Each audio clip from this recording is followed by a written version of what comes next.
चलिए सभी good evening all of you जितने भी स्टूडेंट से जुड़े हो वेरी वेरी गुड इवनिंग। तो चलिए आज हम करंट अफेयर के अगले सेशन पे बात करते हैं। जो टॉपिक हमारा चल रहा है करंट अफेयर का, तो उसी के अगले सेशन पे हम लोग बात करेंगे कैसे क्या करना है। तो latest crack UPSC CSC Hindi channel है, यूट्यूब का चैनल है, अनअकैडमी का ही चैनल है। Latest crack UPSC CSC Hindi के नाम से है ये। टॉप एजुकेटर मिलेंगे, क्वालिटी कंटेंट मिलेगा, ग्रेट लर्निंग एक्सपीरियंस आपको मिलेगा। और ये है crack UPSC CSC Hindi with us है। तो चलिए आज हम बात करते हैं करंट अफेयर के। जो टॉपिक लेके मैं चल रहा था, जो टॉपिक मैंने कहा भी था रात को 9 बजे पर डे क्लासेज होंगे, तो उसी को हम कंटिन्यू करते हुए हैं। सब्सक्रिप्शन के बारे में अगर बात करूँ तो डेली लाइव क्लास मिलेगा। जैसे लाइव क्लास स्ट्रक्चर कोर्सेज आपको मिलेंगे, जो कोर्स होंगे आपके स्ट्रक्चर फॉर्म में होंगे। अगर हिस्ट्री है तो हिस्ट्री चलेगा, ज्योग्राफी है तो ज्योग्राफी चलेगा, पॉलिटी है तो पॉलिटी चलेगा। मतलब प्रॉपर तरीके से आपको क्लास देखने को यहाँ पर मिलेगा। स्ट्रक्चर कोर्सेज आपके होंगे, लाइव टेस्ट मिलेगा और क्विज मिलेगा। टेस्ट और क्विज देके क्या कर सकते हैं, अपनी क्वेरी को दूर कर सकते हैं, जो भी गलतियां उस गलतियों को दूर कर सकते हैं। इसलिए टेस्ट और क्विज है बहुत इंपॉर्टेंट है परीक्षा की दृष्टि से, क्योंकि टेस्ट देने से और क्विज देने से ही अपने आप को इवेल्युएट कर सकते हैं कि वाकई में तैयारी कितनी आपकी चल रही है। और अनलिमिटेड एक्सेस मिलेगा। अनलिमिटेड एक्सेस का मतलब ये होता है कि सपोज दैट मान लीजिए आप लाइव क्लास कर रहे हैं और लाइव क्लास किसी कारणवश नहीं भी देख पाते हैं, तो वो जो लाइव क्लास होगा आपके मोबाइल में स्टोर हो जाएगा और आप कभी भी चाहे उसको अनलिमिटेड एक्सेस के साथ देख सकते हैं, सुन सकते हैं, समझ सकते हैं। तो इसको ध्यान दीजिएगा, ठीक है। और भी देखिए अनअकैडमी का ऐप है, जिसे गूगल के प्ले स्टोर से या एप्पल के प्ले स्टोर से डाउनलोड कर सकते हैं। तो जो लोग डाउनलोड ना किए हो वो लोग डाउनलोड कर लें इसको, ठीक है। अनअकैडमी लर्निंग ऐप, चलिए इसको देखिए। ये मेरे बारे में है, मैंने 5 ईयर का टीचिंग एक्सपीरियंस है मेरा। ऑप्शनल सब्जेक्ट मेरा हिस्ट्री है। मैं आप लोग को हिस्ट्री, पॉलिटी और करंट अफेयर पढ़ाऊंगा। और ये टेलीग्राम का लिंक है, इस टेलीग्राम के लिंक से जुड़ जाइएगा। जो भी महत्वपूर्ण इन्फॉर्मेशन देना होता है मैं इसी टेलीग्राम पे शेयर कर भी देता हूँ, ठीक है। ठीक है, और देखिए यूपीएससी सीएससी के सब्सक्रिप्शन के बारे में देखते हैं। जैसे पॉलिटी गवर्नेंस एंड आईआर का सब्सक्रिप्शन है, ज्योग्राफी का है, साइंस एंड टेक्नोलॉजी का है, एनसीईआरटी की समरी का सब्सक्रिप्शन है, हिस्ट्री का सब्सक्रिप्शन है, ऑप्शनल कोर्स के सब्सक्रिप्शन है, एनवायरमेंट एंड इकोलॉजी के सब्सक्रिप्शन है, आर्ट एंड कल्चर है, करंट अफेयर है, इंडियन इकोनॉमी है, प्रैक्टिस स्ट्रेटजी है, आंसर राइटिंग कोर्स है। आप किसी में भी सब्सक्रिप्शन लेकर अपने क्लास को कंटिन्यू कर सकते हैं, चाहे पॉलिटी गवर्नेंस एंड आईआर है, ज्योग्राफी।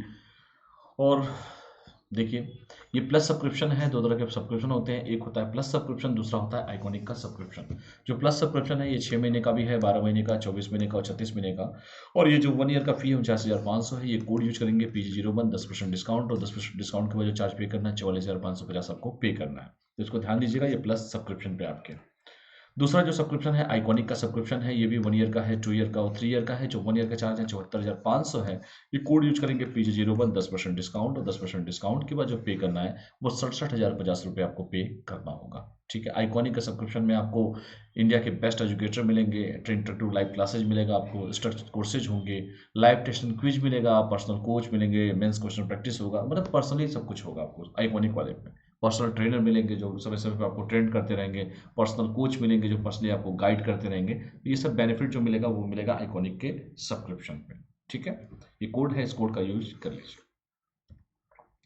और आपको पता है कि 14 फरवरी को आपका टेस्ट होने वाला है, अनअकैडमी का कॉम्बैट होने वाला है, इसलिए सभी लोग पार्टिसिपेट कीजिए अनअकैडमी के कॉम्बैट में। और बेसिकली ये जो कॉम्बैट हो रहा है ऑल ओवर इंडिया लेवल पे हो रहा है। जितनी भी जो रैंकिंग डिसाइड की जाएगी, all over India ranking decide की जाएगी बच्चों की। तो जो जो लोग ऑलरेडी रजिस्ट्रेशन कर चुके हैं वो तो ठीक है, जो नहीं किए हैं वो रजिस्ट्रेशन कर लें, फ्री ऑफ कॉस्ट है, कोई चार्जेस नहीं लिए जाएंगे आपसे। कोड है PJ01, इसका भी यूज करके अपना रजिस्ट्रेशन कर सकते हैं। और इस कॉम्बैट में बेसिकली सबसे अच्छा बेनिफिट तो ये है कि इसमें जो भी अभ्यर्थी हैं यूपीएससी फील्ड के, वो सारे अभ्यर्थी अब टेस्ट देंगे। उससे होता क्या है कि मान लीजिए आपने कोई सब्जेक्ट पढ़ा, पॉलिटी पढ़ा या हिस्ट्री पढ़ा या जो भी पढ़ा, मान लीजिए जो भी आप पेपर देते हैं आपकी जो रैंकिंग है, चाहे वो यूपीएससी में कंडक्ट कराती है तो ऑल ओवर इंडिया रैंकिंग ही डिसाइड करवाती है। तो कम से कम टेस्ट देने से ये पता चल जाता है कि वाकई में इतने बच्चों के बीच में हमारा स्थान क्या है, ठीक है। क्योंकि स्थान तो आपको कम्पिटिट तो स्टूडेंट के बीच में ही करना है, क्योंकि आपकी प्रतिभा जो है वो तभी दिखाई देगी जब आप उनके बीच में जाके काम करेंगे। तो ये अनअकैडमी कॉम्बैट स्टार्ट करवा चुका है ऑलरेडी। हर अल्टरनेट संडे को चलता है, इस बार भी संडे को पेपर है, 14 फरवरी को स्पेशल डे भी है 14 फरवरी। और 14 फरवरी को आपका टेस्ट भी है दिन में 11 बजे। तो ये आजीवन टेस्ट है, मतलब आजीवन टेस्ट मतलब ये कहूँगा कि आपको लाइव बनाने वाला ये टेस्ट है, ठीक है। ये सब कर लो, बाकी जीवन में भौकाल बनाने का बहुत समय मिलेगा। ये सब सबसे पहली प्राथमिकता इसी को दीजिए आप लोग। तो ये 60 मिनट का टेस्ट होगा। The most competitive gamified UPSC CSC battle in here है। यहाँ पे बैटल में आइए, युद्ध में आइए, अपनी प्रतिभा को दिखाइए कि वाकई में कितनी पढ़ाई आप लोगों ने किया है। क्योंकि आपकी प्रतिभा तभी पता चलेगी जब आप वाकई में टेस्ट देंगे, वो भी ऑल ओवर इंडिया लेवल पे टेस्ट देंगे। 60 मिनट का टेस्ट होगा, 60 क्वेश्चंस होंगे, रिलेटिव स्कोरिंग होगी, हर अल्टरनेट संडे को होगा, यानी कि 14 तारीख को होगा, 14 फेब को होगा, संडे को होगा, इस संडे को, फिर 21 तारीख को नहीं होगा, फिर 28 को होगा। इस बात को भी ध्यान दीजिएगा, 28 फेब को भी फिर टेस्ट होगा। तो 14 फरवरी को मतलब टेस्ट अलग अलग होंगे, ये नहीं है कि 14 वाला या 28 को होगा। 14 को अलग टेस्ट पेपर बनेगा, 28 को अलग टेस्ट पेपर बनेगा। ये टेस्ट पेपर इंडिया के टॉप एजुकेटरों के द्वारा बनाया जाएगा। तो जिस तरह के पेपर आप क्वेश्चंस आपको यूपीएससी में देखने को मिलते हैं, उसी तरह के क्वेश्चन आपको यहाँ पर भी देखने को मिलेगा आपको। और वैसे भी यूपीएससी में आपको पता है कि 55% अगर आपके क्वेश्चन सही हैं, 60%, 55%, तो आपका एकदम सेफ एंड सिक्योर रहता है हमेशा, जो मैं एवरेज बता रहा हूँ। हालांकि पेपर पे डिपेंड करता है सब चीज़ें। और भी देखिए बहुत सारी बैच है, वो कह रहा हूँ कि प्राइजेज भी मिलेंगे। जिनका रैंक अच्छा आएगा तो उनको रैंक के अनुसार उनको प्राइज भी दिया जाएगा। इनरोल कीजिए अपने आप को, कोड यूज कर सकते हैं PJ01। और भी देखिए जिनका 1 से लेकर 3 तक रैंक रहेगा उनको देखिए क्या मिलेगा, उनको कम्प्लीमेंट्री मिलेगा Unacademy plus subscription for the tenure your choice के हिसाब से मिलेगा। जिनका रैंक 4 से लेकर 10 रहेगा 75% ऑफ अनअकैडमी का मिलेगा। जिसका रैंक 11 से लेकर 50 तक रहेगा उसे 50% ऑफ मिलेगा अनअकैडमी प्लस सब्सक्रिप्शन पे। और जिसका लेके देखिए 51 से लेकर 500 रैंकिंग रहेगी उसको 25% ऑफ अनअकैडमी प्लस सब्सक्रिप्शन पे मिलेगा टेन्योर पीरियड के लिए। जिसको ध्यान से देखिएगा और टेस्ट दीजिए। सबसे बड़ी बात है कि टेस्ट, क्योंकि आपका टेस्ट अगर अच्छा जा रहा है तो इसका मतलब है कि तैयारी आपकी अच्छी जा रही है। ठीक है, इसलिए टेस्ट से मत भागिए। जो लोग पहले, क्योंकि इंटरव्यू वाले बच्चे भी होंगे, मेंस वाले लगातार देने वाले भी बच्चे होंगे, प्री वाले तो बहुत सारे पुराने होंगे जो बार बार प्री नहीं हो रहा होगा, और आपके इस बार के जो प्री में देने जा रहे हैं वो भी बच्चे होंगे। इसलिए सभी बच्चे होंगे, तो उसके अनुसार अपने टेस्ट को दीजिए आप सभी के सभी।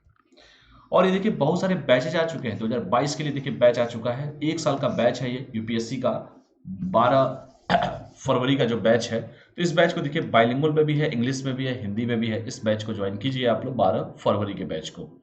और देखिए 2 साल का भी बैच है, 2 ईयर के बैच हैं, 2023 के लिए बैच है 12 फरवरी के। तो बाइलिंगुअल भी है, इंग्लिश में भी है, हिंदी में भी है। तो इस बैच को भी ध्यान से आप लोग देखिएगा। और ये एनसीईआरटी के भी बैच आए हैं, देखिए यूपीएससी सीएससी प्रीलिम्स के बैच है, 12 तारीख से चालू है ये भी। तो इसमें भी देखिए बाइलिंगुअल भी है, इंग्लिश में भी है, हिंदी में भी है। और एनसीईआरटी तो आप लोगों ने पढ़ा भी होगा, क्योंकि एनसीईआरटी का क्लास जो है बचपन में भी कराया गया होगा, पढ़े होंगे आप लोग, किताबें पढ़ के ही आते हैं आप लोग। और यूपीएससी तो सीधे कहती है कि सिंपल ग्रेजुएशन चाहिए, बाकी कुछ नहीं चाहिए। और एनसीईआरटी सभी पढ़ते हैं, हालांकि परीक्षा पास करने के लिए पढ़ते हैं। यहाँ पे भी पेपर है, लेकिन ये पेपर भविष्य बनाने वाला पेपर है। उस समय स्कूल के बच्चे थे, आप लोग सीरियसली नहीं पढ़े होंगे, फिर से पढ़ लीजिए, कोई दिक्कत नहीं है। ओल्ड इज गोल्ड ही होता है। तो चलिए सबसे पहला आज का टॉपिक हम स्टार्ट करते हैं। मार्च 2021 में रूस 40 उपग्रह लॉन्च करेगा। मार्च 2021 यानी कि अगले महीने। अगले महीने होली भी है सभी का, तो इस बार का होली कुछ डिफरेंट है, क्योंकि पिछली बार तो शायद कोरोना महामारी थी। अब देखिए रूस की बात है, ये रूस से तो हमारा वैसे भी बहुत ही प्यारा संबंध रहा है हमेशा रशिया के साथ, क्योंकि हमारे क्या मैक्सिमम स्टूडेंट पढ़ने जाते हैं, मेडिकल की पढ़ाई रूस जाते हैं। तो रूस के इस समय राष्ट्रपति कौन है, पहला क्वेश्चन तो मेरा यही रहेगा। रूस क्या ब्रिक्स का सदस्य है कि नहीं है, कमेंट करके बताइए मुझे। नहीं है। ब्राजील है नहीं, ये आर से क्या है, रूस है कि नहीं है, तो ब्रिक्स का सदस्य भी है। इंडिया भी है, चाइना भी है, साउथ अफ्रीका भी है, रशिया भी है, रूस भी है, ब्रिक्स का सदस्य। खैर, तो रूस जो है 40 उपग्रह लॉन्च करेगा मार्च 2021 में। तो इसके बारे में बात करते हैं, कौन कौन सा उपग्रह होगा। रूस के अंतरिक्ष उद्योग ने घोषणा की कि देश मार्च 2021 में दुनिया के 18 विभिन्न देशों से 40 उपग्रहों को कक्षा में लॉन्च करने जा रहा है। तो 40 उपग्रह जो होंगे वो उपग्रह को कक्षा में लॉन्च करेगा, रूस करेगा मार्च 2021 में। तो रूस के ये बात कहा है, अंतरिक्ष उद्योग ने घोषणा किया है कि देश जो होगा मार्च 2021 में दुनिया के 18 विभिन्न देशों से 40 उपग्रहों को कक्षा में लॉन्च करने जा रहा है। इस उपग्रह को सोयूज 2 वाहक रॉकेट का उपयोग करके लॉन्च किया जाएगा। यानी कि ये जो उपग्रह जाएंगे 40 उपग्रह जो है उसको सोयूज 2 वाहक रॉकेट का उपयोग करके लॉन्च किया जाएगा। और नवंबर 2020 में 2020 में यह भी बताया गया था कि अंतरिक्ष उद्योग 20 मार्च 2021 को सोयूज 1 का लॉन्च करेगा।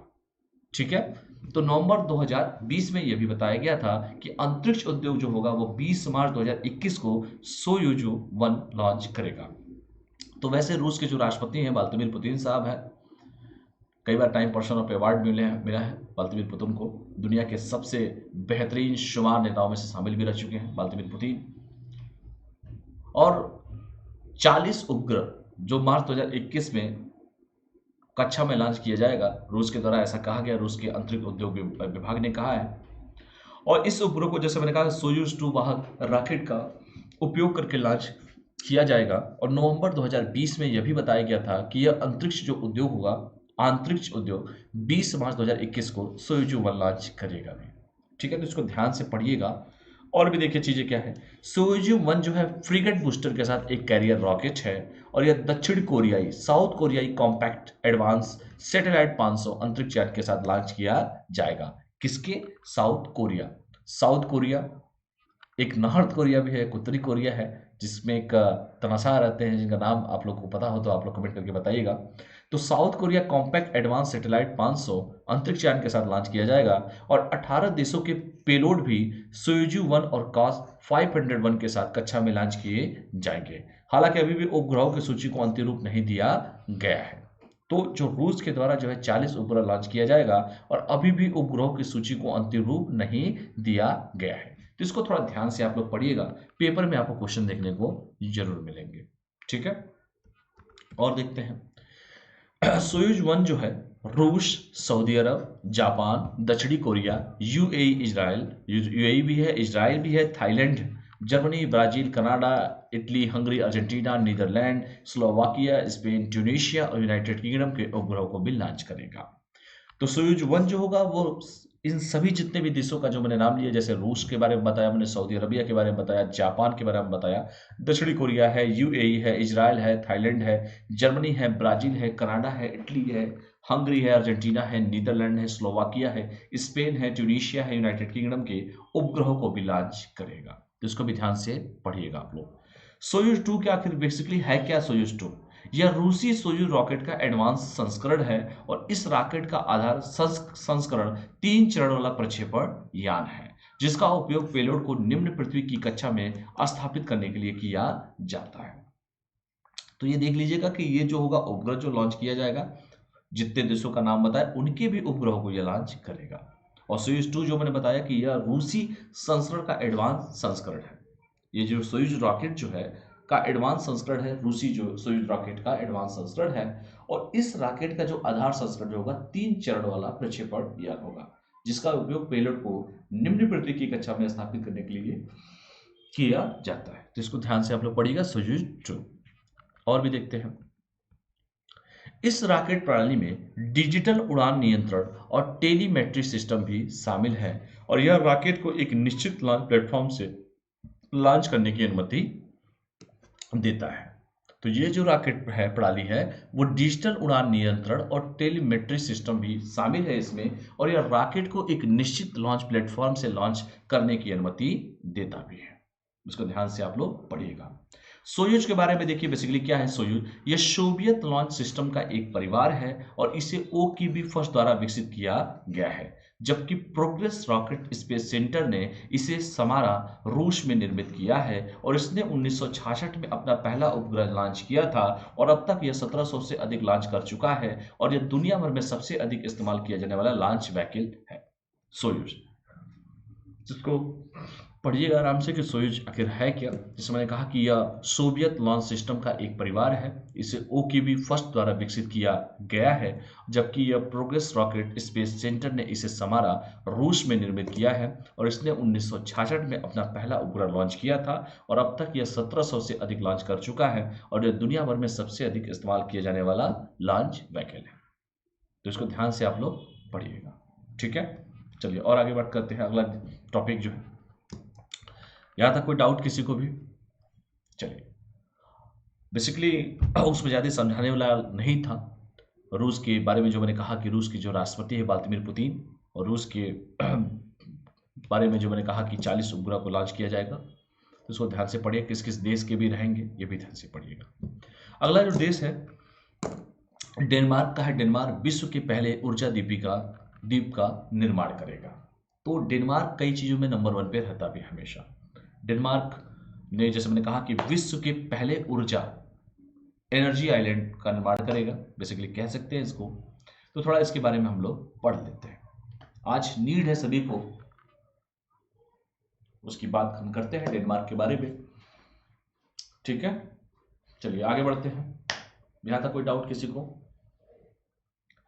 तो डेनमार्क ने हाल ही में दुनिया के पहले ऊर्जा क्षेत्र द्वीप के निर्माण की के लिए अपनी मंजूरी दे दी है, यानी कि ऊर्जा क्षेत्र द्वीप के निर्माण की योजना के लिए अपनी मंजूरी दे दी है डेनमार्क।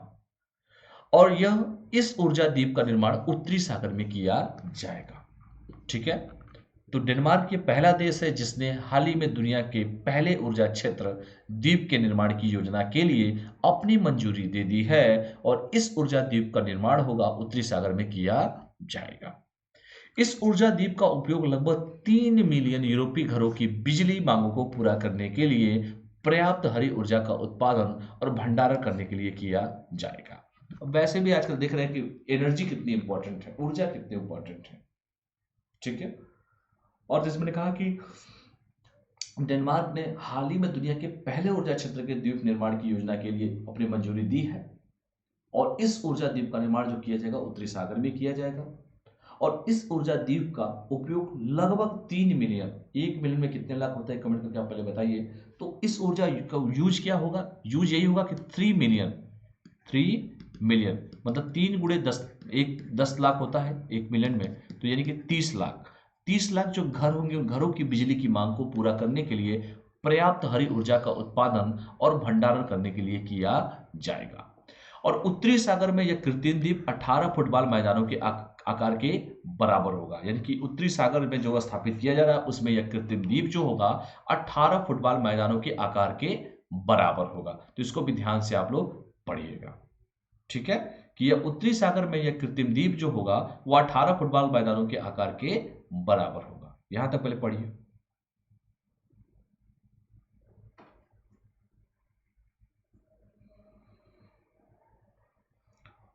तो 3 मिलियन यूरोपीय घरों की बात की जा रही है इसमें, कि बिजली की मांग को पूरा करने के लिए, जैसे मैंने कहा कि पर्याप्त हरी ऊर्जा का उत्पादन और भंडारण करने के लिए किया जाएगा। और उत्तरी सागर में यह जो कृत्रिम द्वीप होगा वह 18 फुटबॉल मैदानों के आकार के बराबर होगा। तो इसको ध्यान से आप लोग पढ़िएगा। और 1 मिलियन में 10 लाख होते हैं, यानी कि 30 लाख परिवार हो जाएंगे। और देखिए, इस ऊर्जा द्वीप को सैकड़ों अपतटीय पवन टर्बाइनों से जोड़ा जाएगा ताकि घरों में बिजली की आपूर्ति की जा सके। और आज बिजली की स्थिति जो है आप सभी लोग जानते भी हैं, बिजली कितनी महत्वपूर्ण है। तो इसीलिए मैंने कहा कि इस ऊर्जा द्वीप को सैकड़ों अपतटीय पवन टर्बाइनों से जोड़ा जाएगा ताकि घरों में बिजली की आपूर्ति बराबर निरंतर होती रहे। और इसका उपयोग भारी परिवहन, शिपिंग के क्षेत्र में, विमानन के क्षेत्र में और उद्योग में उपयोग करने के लिए ग्रीन हाइड्रोजन की आपूर्ति के लिए भी किया जाएगा। तो जैसे मैंने कहा कि डेनमार्क जो पहला देश होगा जिसने पहले ऊर्जा द्वीप का निर्माण ये करेगा, जैसे मैंने कहा भी। और इस ऊर्जा द्वीप को सैकड़ों अपतटीय पवन टर्बाइनों से जोड़ा जाएगा ताकि घरों में बिजली की आपूर्ति की जा सके। और इसका उपयोग जो है भारी परिवहन, शिपिंग के क्षेत्र में, विमानन के क्षेत्र में, उद्योगों के क्षेत्र में के लिए ग्रीन हाइड्रोजन की आपूर्ति के लिए भी किया जाएगा। ऊर्जा द्वीप के बारे में थोड़ा सा देख लीजिए। ऊर्जा द्वीप क्या है। इस ऊर्जा द्वीप का निर्माण उत्तरी सागर में किया जाएगा। कब किया जाएगा? उत्तरी सागर में। और इस परियोजना पर लगभग 210 बिलियन डेनिश क्राउन का निवेश किया जाएगा। और इसका निर्माण डेनमार्क के पश्चिमी तट से 80 किलोमीटर दूर किया जाएगा, यानी कि डेनमार्क का जो पश्चिमी तट है उस पश्चिमी तट से 80 किलोमीटर दूर किया जाएगा। यानी कि ऊर्जा द्वीप जो होगा बेसिकली, इस ऊर्जा द्वीप का जो निर्माण होगा उत्तरी सागर में किया जाएगा। और इस परियोजना पर लगभग जो मैंने कहा कि 210 बिलियन डेनिश क्राउन का निवेश किया जाएगा। और इसका निर्माण डेनमार्क के पश्चिमी तट से 80 किलोमीटर दूर किया जाएगा। ठीक है, यहां तक देख लीजिए आप लोग पहले। चलिए और आगे बढ़ते हैं। यह ऊर्जा द्वीप जो होगा पवन टरबाइन से घिरा होगा और इसकी शुरुआती क्षमता 3 गीगावाट होगी। और डेनमार्क ने 2033 तक ऊर्जा द्वीप को चालू करने की योजना बनाई है। कब तक? 2033 तक। तो 2033 तक का वो 10 ईयर पीरियड है जब तक कहा गया है ऊर्जा द्वीप को चालू करने की योजना डेनमार्क के द्वारा बनाई गई है। और इसकी शुरुआती क्षमता होगी 3 गीगावाट। डेनमार्क की नवीनीकरण ऊर्जा नीति थोड़ा सा पढ़ लीजिए क्या है। डेनमार्क ने 1990 में स्तरों की तुलना में 2030 तक ग्रीन हाउस गैस उत्सर्जन में 70% तक कटौती करने के प्रयास के रूप में इस ऊर्जा द्वीप का निर्माण करने का निर्णय लिया है। और यह लक्ष्य जो होगा देश का सबसे महत्वाकांक्षी लक्ष्य है जो कानूनन बाध्यकारी है। तो डेनमार्क की नवीनीकरण ऊर्जा नीति के बारे में पढ़िएगा कि डेनमार्क ने 1990 में स्तरों की तुलना में, जैसे मैंने कहा कि 2030 तक ग्रीन हाउस गैस उत्सर्जन में 70% तक की कटौती करने के प्रयास के रूप में इस ऊर्जा द्वीप का निर्माण करने का निर्णय लिया है। और यह जो लक्ष्य होगा देश के सबसे महत्वाकांक्षी लक्ष्य है जो कानूनन बाध्यकारी है। तो इसको पढ़िएगा 2033 तक, जैसे मैंने कहा शुरुआत में आप लोगों से। चलिए आगे बढ़ते हैं फिर। और देखिए उत्तरी सागर के बारे में थोड़ा सा पढ़ लीजिए कि नॉर्थ सी आखिर होता क्या है। नॉर्थ सी यह अटलांटिक महासागर का एक समुद्र होता है और यह जो समुद्र है ग्रेट ब्रिटेन से घिरा हुआ है। इसके अलावा जो डेनमार्क होगा, जर्मनी, इसके अलावा यह Denmark, Germany, Norway, Belgium, France और नीदरलैंड से भी इसकी सीमा लगती है। और उत्तरी सागर इंग्लिश चैनल द्वारा दक्षिण में महासागर और उत्तर में नॉर्वेजियन सागर से जुड़ता है ये, इसलिए इसका एक महत्व है उत्तरी सागर का। ठीक है, चलिए आगे बढ़ते हैं। असम के बारे में अगला टॉपिक जो है असम के बारे में है। असम की चाह बगीचा धन पुरस्कार योजना। आखिर असम का ऐसा कौन सा योजना है, ऐसा क्या है असम के बारे में? चलिए असम के बारे में बात किया गया है। काजीरंगा नेशनल पार्क कहां पर है? काजीरंगा नेशनल पार्क, बताइए कहां पर है? कोई कमेंट करके बताइए आप सभी कि काजीरंगा नेशनल पार्क कहां पर है। असम की राजधानी कहां पर है? असम की राजधानी कहां पर है? असम के इस समय सीएम कौन है? चीफ मिनिस्टर जिसे कहते हैं। और असम के इस समय राज्यपाल कौन है? कमेंट करिए और बताइए मुझे। चलिए, काजीरंगा नेशनल पार्क कहां पर है असम की बारे में आप लोग बताइए, कमेंट कीजिए और बताइए सभी के सभी।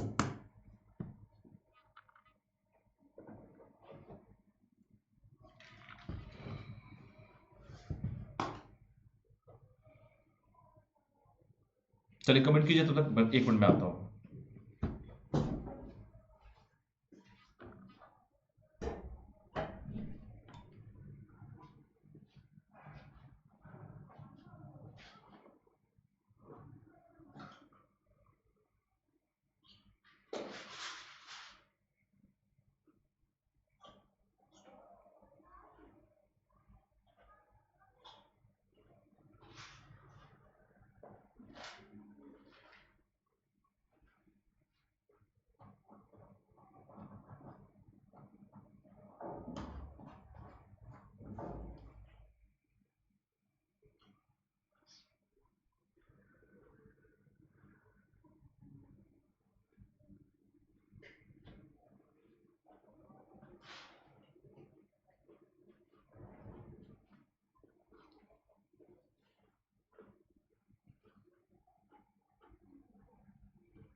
ठीक है, तो चलिए असम के बारे में बताइए सभी लोग। असम बेसिकली जो राजधानी है दिसपुर है असम की, वहां के सीएम कौन है? राज्यपाल, CM. Kaziranga national park Assam में ही है ना, गेंडा जहां पर है, एक सींग वाला गेंडा पाए जाते हैं।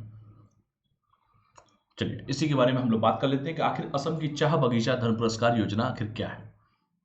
हर सरकार अपनी अपनी कुछ योजना बनाती है, तो ये असम सरकार की एक योजना है, इसके बारे में थोड़ा सा पढ़ लेते हैं। क्योंकि असम की चाय सभी लोग जानते हैं, असम में चाय मिलता है, चाय का बागान है वहां पर। 6 फरवरी को गुवाहाटी में, ठीक है, चाह बगीचा धन पुरस्कार मेला के तीसरे चरण का आयोजन किया गया है, अब हो चुका है। और यह चाह बगीचा धन पुरस्कार मेले में केंद्रीय वित्त मंत्री निर्मला सीतारमण जी भी भाग ली है। ठीक है, तो कहां पर हुआ है बेटा? 6 फरवरी को हुआ है, गुवाहाटी में हुआ है, 6/5 को गुवाहाटी। और ये चाह बगीचा धन पुरस्कार मेला का तीसरा चरण का आयोजन किया गया है, जिसमें हमारी जो वित्त मंत्री हैं देश की, निर्मला सीतारमण जी, उन्होंने इसमें भाग लिया है इस मेले में। मुख्य बिंदु पर बात करते हैं कि वित्त मंत्री निर्मला सीतारमण इस कार्यक्रम की मुख्य अतिथि हैं, चीफ गेस्ट ही हैं, होंगी। और इस इवेंट के दौरान असम सरकार चाह बगीचा धन पुरस्कार योजना के तहत चाय बागान क्षेत्रों से संबंधित लगभग 7.5 लाख लोगों को, जितने भी लोग चाय बागानों में काम करते हैं, ठीक है। तो 7.5 लाख लोगों को 3,000 रुपए की वित्तीय सहायता प्रदान करेंगी। और असम के वित्त मंत्री जिनका नाम था हिमंत बिस्वा शर्मा और असम के मुख्यमंत्री जिनका नाम है सर्बानंद सोनोवाल ने भी इस कार्यक्रम में शामिल होंगे। यानी कि बेसिकली ये योजना किसके लिए है? ये योजना जब असम चाय बगीचा धन धन पुरस्कार योजना के नाम से ही है, तो जाहिर सी बात है ये योजना जो है, जो लोग काम करते हैं बागानों में, उन बागानों में काम करने वाले करीबन 7.5 लाख लोगों को 3,000 रुपए की वित्तीय सहायता प्रदान किया जाएगा, प्रति व्यक्ति किया जाएगा। इसमें असम के वित्त मंत्री साहब भी थे कार्यक्रम में, मुख्यमंत्री जी रहेंगे ही, और जब देश की वित्त मंत्री पहुंची है तो जाहिर सी बात है कार्यक्रम का आयोजन होगा भी। तो चीफ गेस्ट भी थी हमारे देश की वित्त मंत्री निर्मला सीतारमन जी। और जितने भी बेसिकली ये डिपेंड करता है ये कि आखिर ये योजना किसके लिए बनाई गई है, तो वो उन लोगों जैसे जो चाय बागानों में काम करते हैं, ये योजना उन्हीं पर डिपेंड है। और इस योजना का फर्क ये पड़ेगा कि इस योजना के थ्रू जितने लोग चाय बागानों में काम करते हैं, कम से कम 7.5 लाख लोगों को 3,000 रुपए की वित्तीय सहायता प्रदान किया जाएगा, जिसका नाम है असम की चाय बगीचा धन पुरस्कार योजना के थ्रू। और देखिए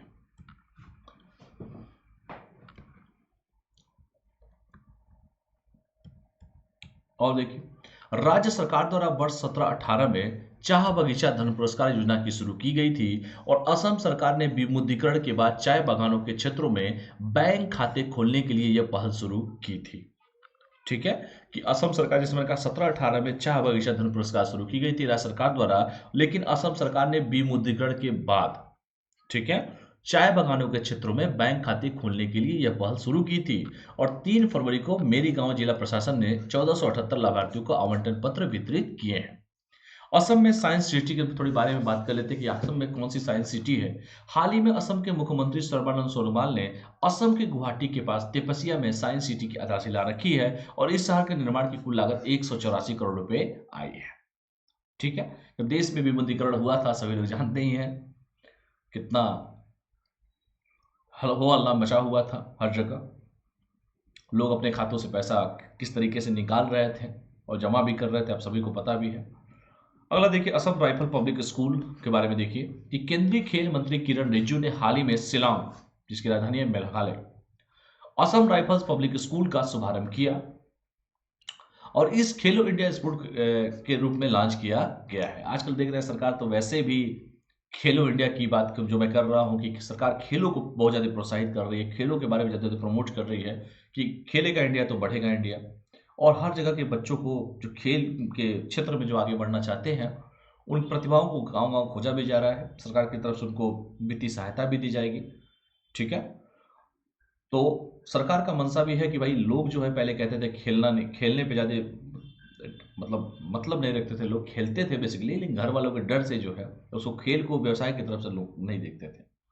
लेकिन आज जैसे कमिटमेंट किया है हमारे खेल मंत्री जी ने, खेलेगा इंडिया तो बढ़ेगा इंडिया, आगे बढ़ेगा इंडिया।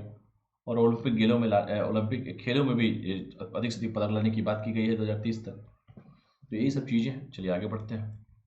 राष्ट्रीय बागवानी मेला के बारे में बात करते हैं कि राष्ट्रीय बागवानी मेला बेसिकली है क्या। 2021 बागवानी की बात सबसे इंपॉर्टेंट है। तो चलिए हम बात करते हैं कि आखिर राष्ट्रीय बागवानी मेला कहाँ शुरू किया गया था, क्या इसका उद्देश्य है। राष्ट्रीय बागवानी मेला जो है 8 फरवरी 2021 से शुरू होगा। कब से शुरू होगा बेटा? 8 फरवरी 2021। ठीक है, ये शुरू हो चुका है अब तो। खैर, यह 5 दिवसीय कार्यक्रम है जो भारतीय बागवानी अनुसंधान संस्थान परिसर में आयोजित किया जाएगा। और पूरे भारत के लोग भी इस कार्यक्रम में भाग लेंगे। तो कब स्टार्ट किया जाएगा? 8 फरवरी 2021 को होगा। 5 दिन तक चलेगा ये, यानी कि 13 फरवरी तक चलेगा। और ये कब तक, ये पूरे भारत के लोग भी इस कार्यक्रम में हिस्सा लेंगे, भाग लेंगे। राष्ट्रीय बागवानी मेला बेसिकली है क्या, ये जानिए। राष्ट्रीय बागवानी मेला 2021 की जो थीम है वो थीम है स्टार्टअप और स्टैंड अप इंडिया के लिए बागवानी है। यानी कि startup and stand up India के लिए बागवानी है राष्ट्रीय बागवानी मेला। और यह थीम किसानों को उद्यमी बनाने के लिए प्रोत्साहित करने का प्रयास करती है। तो बेसिकली ये राष्ट्रीय जो बागवानी मेला है वो 8 फरवरी से शुरू हो जाएगा। 5 दिवसीय कार्यक्रम है ये, जो भारतीय बागवानी अनुसंधान संस्थान के परिसर में होगा। और पूरे भारत के लोग इस कार्यक्रम में भाग लेंगे। और इसका जो थीम है, बेसिकली थीम बड़ा इंपॉर्टेंट रहता है किसी भी परीक्षा की दृष्टि से। स्टार्टअप एंड स्टैंड अप के लिए बागवानी है। और यह थीम जो है किसानों को उद्यमी बनाने के लिए प्रोत्साहित करने का प्रयास करती है। आज देख रहे हैं सरकार जो है कोशिश भी कर रही है कि किसानों को आय को दोगुना किया जाए, किसानों की आय में वृद्धि किया जाए। 2022 तक लक्ष्य भी रखा है सरकार ने, किसानों की आय को दोगुना हमको करना है। किसान जो है जिस तरीके से वो खेती करते हैं उस तरीके से खेती न करें, वो वैज्ञानिक तरीके से खेती करें। पूरा सपोर्ट सरकार करेगी ऐसा कहा गया है। लेकिन कृषि बिल को लेकर जिस तरीके से हो हल्ला मचा हुआ है, एक तरफ किसान है एक तरफ सरकार है, दोनों के बीच अभी जिस तरीके से संवाद होना चाहिए लग रहा है कि उस तरह का संवाद, हालांकि 10 बार 12 बार का वार्ता हो चुका है लेकिन अभी फाइनल रिजल्ट कोई नहीं आया। तो सरकार का बेसिक नीड ये है कि भाई किसानों को हमको उद्यमी बनाना है, उद्यमी बनाने के लिए प्रोत्साहित करना है, क्योंकि किसान देश की रीढ़ है, देश की हड्डी है, रीढ़ की हड्डी है, मतलब ये कहना चाहता हूँ। और किसानों को कोई समस्या पैदा होगी तो सभी को समस्या पैदा होगी, क्योंकि ये अन्नदाता है। किसान जिस तरीके से खेती करता है, और हर जगह किसानों का अलग अलग तरीका है, ठीक है। कहीं बड़ा किसान है, कोई छोटा किसान है। समस्या तो सबसे बड़ी यही है कि किसी का एरिया बहुत बड़ा है, कोई बड़ा बड़ा किसान है, कोई छोटा छोटा किसान है। किसान खेती करे चाहे जो भी करे, उसको उद्यमी बनाने के लिए सरकार जो है प्रोत्साहित करने के लिए पूरी लाइट है। 2022 तक लक्ष्य भी रखा है कि 2022 तक हम किसानों को आय को दोगुना कर देंगे। और राष्ट्रीय बागवानी मेला जो है 2021 जिसकी थीम है startup and stand up India के लिए बागवानी है, और यह थीम जो है किसानों को उद्यमी बनने के लिए प्रोत्साहित करने का प्रयास भी करती है। तो इसको ध्यान से आप लोग पढ़िएगा, पेपर में क्वेश्चन आपको देखने को मिल जाएगा, ठीक है। चलिए और आगे बढ़ते हैं। इस मेले का जो आयोजन जो है भारतीय कृषि अनुसंधान परिषद ICAR और भारतीय बागवानी अनुसंधान संस्थान द्वारा किया जाएगा। यानी कि जो मेला होगा राष्ट्रीय बागवानी मेला 2021 का, इस मेले का जो आयोजन किया जाएगा वो भारतीय कृषि अनुसंधान परिषद जिसे ICAR कहते हैं और भारतीय बागवानी अनुसंधान संस्थान द्वारा किया जाएगा। और ये पेपर में कई बार क्वेश्चन पूछता है। और यह वर्चुअली तरीके से भी होगा और ऑफलाइन भी आयोजित किया जाएगा। और कोविड-19 महामारी के बीच प्रतिभागियों की प्रविष्टि सिर्फ 30,000 तक सीमित की गई है। और किसान 721 कृषि विज्ञान केंद्रों, 11 कृषि पद के अनुप्रयोग अनुसंधानों की मदद से भी इस कार्यक्रम में भाग लेंगे। तो इसको भी ध्यान से आप लोग पढ़िएगा कि ये वर्चुअली होगा कि ऑफलाइन होगा कि ऑनलाइन होगा, और कितने प्रतिभागी होंगे जो इसमें आ सकते हैं, कहाँ पर ये आयोजन किया जाएगा, कौन कौन इस कार्यक्रम में भाग लेंगे, तो इसके बारे में भी आप लोग पढ़ सकते हैं, ठीक है। चलिए और आगे बढ़ते हैं। लोगों को कार्यक्रमों में भाग लेने के लिए राज्य सरकारों के कृषि प्रशिक्षण केंद्रों में भी व्यवस्था की गई है। और इस आयोजन के दौरान लगभग 211 लाइव प्रदर्शन दिखाए जाएंगे, और इस आयोजन के माध्यम से किसान वैज्ञानिकों के साथ बातचीत भी कर सकते हैं। भारतीय बागवानी अनुसंधान संस्थान के बारे में थोड़ा सा देख लीजिए कि यह एक स्वायत्त संगठन है, और यह बागवानी के विभिन्न पहलुओं पर बुनियादी रणनीतिक अग्रिम और अनुप्रयुक्त अनुसंधान करने में कार्यरत है। तो ये क्या है, बेसिकली एक स्वायत्त संगठन है और यह बागवानी के विभिन्न पहलुओं पर बुनियादी रणनीतिक अग्रिम और अनुप्रयुक्त अनुसंधान करने में कार्यरत है। तो यह है राष्ट्रीय बागवानी मेला 2021 का। ये बहुत पेपर में क्वेश्चन पूछा भी जाता है कि भारतीय बागवानी अनुसंधान संस्थान क्या है, ठीक है। तो यह क्या है, एक स्वायत्त संगठन है जैसे मैंने कहा भी, और यह बागवानी के विभिन्न पहलुओं पर बुनियादी रणनीतिक अग्रिम और अनुप्रयुक्त जो है अनुसंधान करने में कार्यरत है। तो इसको ध्यान से पढ़िएगा आप लोग। और देखिए इसका मुख्यालय जो बेसिकली है कर्नाटक, कर्नाटक की राजधानी क्या है बेटा, बेंगलोर, और बेंगलुरु क्या बोलते हैं, IT सिटी। तो IT कर्नाटक के बेंगलुरु में है। कर्नाटक के हमको CM का और राज्यपाल का नाम बताइए, ठीक है। IT सिटी किसी को बोलते हैं, बेंगलोर को बोलते हैं। तो कर्नाटक के वर्तमान में CM कौन है और राज्यपाल कौन है, कमेंट करके आप बताइए। CM कौन है और राज्यपाल कौन है।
जल्दी बताइए आप सभी सभी।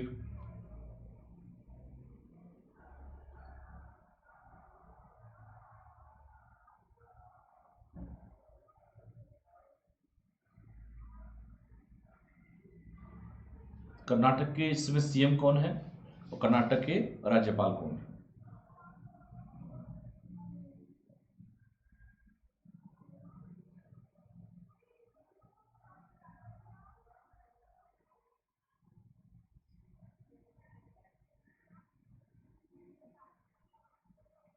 चलिए आगे बढ़ते हैं। तो इसका मुख्यालय जो है बेसिकली आपके कर्नाटक के बेंगलुरु में है और यह संस्थान जो है भारतीय कृषि अनुसंधान परिषद की सब्सिडरी है और यह कृषि मंत्रालय के नोडल प्रमुख के तहत काम करता भी है। बागवानी के बारे में थोड़ा सा देख लीजिए। यह कृषि की एक शाखा है जिसमें सघन रूप से सुसंस्कृत पौधों को शामिल किया जाता है जो सीधे मनुष्य द्वारा भोजन, औषधि प्रयोजनों और सौंदर्य इत्यादि के लिए उपयोग किए जाते हैं। इसमें फल है, सब्जियां हैं, जड़ी बूटियां हैं, फूल है, सजावटी या विदेशी पौधों की खेती है, उत्पादन और बिक्री शामिल है। एचएल बेली को अमेरिकी बागवानी का पिता कहा जाता है और दूसरी ओर एचएल मरिगोड़ा को भी भारतीय बागवानी का पिता कहा जाता है। तो इसको पढ़िएगा, पेपर में क्वेश्चंस आपको देखने को जरूर मिलेगा। ठीक है, चलिए आगे बढ़ते हैं। आईआरसीटीसी के बारे में थोड़ा सा बात कर लेते हैं कि आईआरसीटीसी ने लॉन्च की ऑनलाइन बस बुकिंग सेवा। अभी तक तो बेसिकली आईआरसीटीसी जो है रेलवे की बुकिंग करती थी, सभी लोग जानते भी हैं, आप लोग टिकट भी बुक करते होंगे। अब आईआरसीटीसी ने लॉन्च की है ऑनलाइन बस बुकिंग सेवा। काफी देर से आई है आईआरसीटीसी, इसको पहले आना चाहिए था लेकिन देर आए दुरुस्त आए। देखते हैं क्या होता है आईआरसीटीसी का। Indian railway catering and tourism corporation limited, जिसका नाम है आईआरसीटीसी। तो आईआरसीटीसी की बेसिकली काम क्या करेगी, जैसे मैंने कहा कि इंडियन रेलवे, भारतीय railway catering and tourism corporation limited, जिसका आईआरसीटीसी का फुल फॉर्म है, ने हाल ही में अपनी ऑनलाइन बस बुकिंग सेवा लॉन्च की है। और आईआरसीटीसी के अनुसार 29 जनवरी से ऑनलाइन बस बुकिंग सेवा लाइव है और लोगों के लिए उपलब्ध हो गई है, मतलब अब स्टार्ट हो चुकी है 29 जनवरी से। ठीक है, तो आप टिकट जो है रेलवे का करते हैं तो ट्रेन का टिकट करते हैं, अब बस का भी टिकट और जो आईआरसीटीसी का जो ऐप है जो यूज करते होंगे आप लोग, उस ऐप के थ्रू आप लोग कर सकते हैं। आईआरसीटीसी ने देश का पहला one stop shop travel portal बनने के उद्देश्य से अपनी ऑनलाइन बस बुकिंग सेवा लॉन्च की है। किस नाम से? तो जैसे मैंने कहा कि देश का पहला one stop shop travel portal बनने के उद्देश्य से अपनी पहली ऑनलाइन बस बुकिंग सेवा लॉन्च की है और आईआरसीटीसी जो है ऑनलाइन रेल और उड़ान टिकट सुविधा प्रदान कर रहा है फिलहाल, और अब बस बुकिंग भी शुरू हो गई है। और आईआरसीटीसी के अनुसार मार्च के पहले सप्ताह तक यह सेवा आईआरसीटीसी मोबाइल ऐप के साथ भी जोड़ दिया जाएगा। फिलहाल अभी जोड़ा नहीं गया है लेकिन आने वाले समय में जो आईआरसीटीसी का जो ऐप है जो आप लोग यूज करते हैं उसके ऐप जो है उस पर भी जोड़ दिया जाएगा। फिलहाल अभी ये जो है देश का पहला one stop shop travel portal बनने के उद्देश्य से अपनी पहली जो है ऑनलाइन बुकिंग सेवा जो है लॉन्च की है। और जैसे मैंने कहा कि आईआरसीटीसी जो है ऑनलाइन रेल और उड़ान जो है आपकी फ्लाइट वाली जो है टिकटिंग सुविधा प्रदान कर रहा है और अब बस बुकिंग भी करवाएगा, तो अच्छी बात है, एक ही ऐप से सारा काम हो जाएगा आपका, और वो भी आईआरसीटीसी के द्वारा। और अब बस बुकिंग भी शुरू की गई है, जैसे मैंने कहा भी कि आईआरसीटीसी के अनुसार मार्च के पहले सप्ताह तक यह सेवा आईआरसीटीसी मोबाइल ऐप के साथ भी जोड़ दिया जाएगा। और मजे की बात तो ये है, आपकी होली भी आने वाली है, फेस्टिवल भी आने वाला है। खैर पुराना वाला होली तो आप लोग डर के मनाए हैं कोरोना महामारी के बीच में, लेकिन इस बार देखते हैं क्या होता है, मतलब लोग किस तरह त्योहारों में जाते हैं, क्योंकि पिछली बार तो पता ही नहीं चला कुछ क्या हो रहा है क्या नहीं हो रहा है, महानगरों की मैं बात करूं तो इस बार जो है सरकार ने आदेश दे दिया है कि भैया देखो अब आईआरसीटीसी के द्वारा अभी तक फ्लाइट और रेल का ही कर रहे थे, बस का भी करो आप लोग, ठीक है, बस ये कहने का मतलब यही है। ठीक है, और जैसे मैंने कहा कि आईआरसीटीसी को साल मार्च के पहले सप्ताह तक किया सेवा जो होगा आईआरसीटीसी मोबाइल ऐप के साथ भी जोड़ दिया जाएगा। चलिए आगे बढ़ते हैं और देखते हैं इससे क्या होगा। बेसिकली यूजर्स मोबाइल के जरिए भी बस टिकट बुक कर सकेंगे, यानी कि जो भी यूजर्स होंगे वो यूजर क्या होंगे, मोबाइल के जरिए भी बस टिकट बुक कर सकेंगे। और एक बयान में आईआरसीटीसी ने घोषणा की कि उसने ग्राहकों को ऑनलाइन बस बुकिंग सेवा प्रदान करने के लिए 22 राज्यों और 3 केंद्रशासित प्रदेशों में 50,000 से अधिक राज्य सड़क परिवहन के साथ साथ निजी बस ऑपरेटरों के साथ हाथ मिलाया भी है। और ऑनलाइन बस बुकिंग सेवा के माध्यम से ग्राहक जो होंगे विभिन्न उपलब्ध बसों की जानकारी प्राप्त कर सकते हैं कि भैया कौन सी बस खाली है, कौन सी बुक हो गई है। क्योंकि बड़ी दिक्कत है आजकल, रिजर्वेशन के साथ साथ चलना भी तो है सभी को। उसका पेमेंट करके आप उस सीट को रिजर्व कर लेते हैं। रिजर्वेशन तो यही होता है कि पेमेंट करेंगे, टिकट बुक हो गया, हमारी सीट अलॉट हो जाएगी। हमको पता है कि इस बोगी में जाके इस सीट पे हमको बैठना है। तो ऑनलाइन बस बुकिंग सेवा के माध्यम से ग्राहक विभिन्न उपलब्ध बसों की जानकारी प्राप्त कर सकते हैं और यात्रा के लिए बस चुन सकते हैं। सारा बसों का लिस्ट आ जाएगा, जैसे ट्रेनों का लिस्ट आता है। मान लो आपको लखनऊ से गोरखपुर जाना है या लखनऊ से दिल्ली जाना है, तो आप लखनऊ से दिल्ली की जो भी बसें होंगी उनका टाइम आ जाएगा, डेट आ जाएगा, सब कुछ आ जाएगा आईआरसीटीसी के ऐप पर। और यह सेवा मार्ग, सुविधा, रेटिंग और बसों के चित्रों का पूरा विवरण प्रदान करेंगी। ठीक है, तो इसका मजे लीजिए आप लोग सभी लोग। ठीक है, इसका स्वागत कीजिए। देखते हैं कब तक स्टार्ट होती है। स्टार्ट वैसे हो गई है, सही तरीके से स्टार्ट होना एक होता है। इसके अलावा ग्राहक अपने पिकअप और ड्रॉप पॉइंट और टाइमिंग भी चुन सकेंगे, जैसे सभी लोग करते हैं, कहाँ से कहाँ जाना है, ए से बी जाना है। ठीक है, और सभी बसें एक उचित मूल्य पर उपलब्ध होंगी और इसके लिए भुगतान ऑनलाइन मोड और ई वॉलेट में किया जा सकता है, जैसे आप लोग करते भी होंगे। खैर, इसमें क्या बताना है।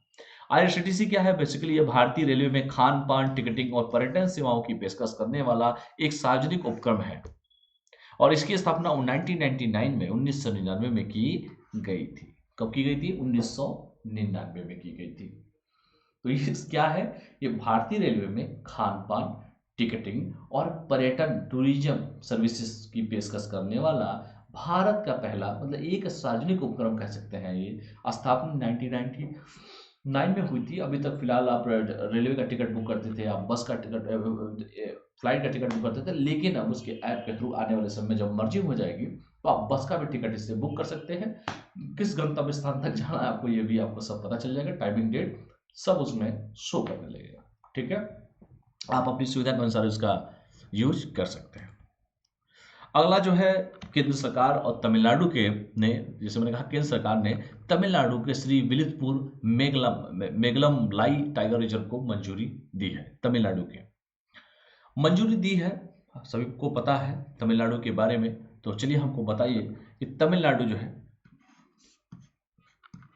इसकी राजधानी क्या है,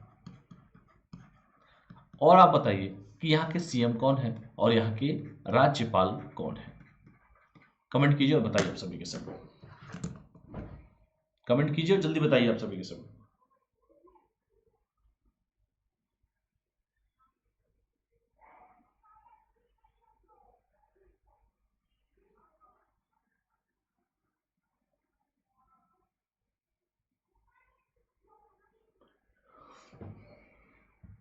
तो जैसे मैंने कहा अभी था कि तमिलनाडु, आपके भूतपूर्व राष्ट्रपति डॉक्टर एपीजे अब्दुल कलाम साहब भी तमिलनाडु से ही थे, रामेश्वरम से। और एक और क्वेश्चन पूछता है कि पाक जल संधि किसके बीच में है, किस देश और किस देश के बीच में है पाक जल संधि। पाक जल संधि, ये सुनते होंगे आप लोग, किस देश के और किस देश के बीच में है, बताइए। रामेश्वरम बहुत ही प्यारी जगह है जहां हमारे देश के भूतपूर्व राष्ट्रपति डॉक्टर एपीजे अब्दुल कलाम जी का जन्म हुआ था। सभी लोग जानते भी हैं इस बात को। जल्लूकट्टू का खेल तमिलनाडु में ही होता है, ये पढ़ाया भी था आप लोग को। तो केंद्र सरकार ने, जैसे मैंने कहा, कि तमिलनाडु के श्रीविल्लिपुतुर मेगाम लाई टाइगर रिजर्व को मंजूरी दिया है, उसके बारे में हम लोग चर्चा कर लेते हैं। तो केंद्र सरकार ने तमिलनाडु के 5वें टाइगर रिजर्व बनाने को मंजूरी दी है कि भैया देखो, तमिलनाडु का 5वां टाइगर रिजर्व बनेगा और इस बाघ अभ्यारण्य में श्री विल्लिपुतुर, ग्रिजल्ड गिलहरी और मेघम मलाई वन्यजीव अभ्यारण्य को भी शामिल किया जाएगा। कुछ बिंदु भी देख लेते हैं कि कई पर्यावरण कार्यकर्ता लगभग एक दशक से इन दोनों अभ्यारण्यों को जोड़ने के लिए एक टाइगर रिजर्व की मांग कर रहे थे कि भैया ऐसा होना चाहिए, क्योंकि दोनों की मैं बात किया हूं। मैंने श्री विल्लिपुतुर, गिरल्ड गिलहरी और मेघम मलाई वन्यजीव अभ्यारण्य दोनों की मैंने बात किया है और दोनों अभ्यारण्यों को जोड़ने के लिए एक टाइगर रिजर्व बनाने की मांग की है। और कार्यकर्ता इस बाघ अभ्यारण्य को तिरुनेलवेली वन्यजीव अभ्यारण्य और फिर कलरकन मुंडनथुराई टाइगर रिजर्व के साथ जोड़ने की मांग कर रहे हैं ताकि यह एक सन्निहित गलियारा बन सके।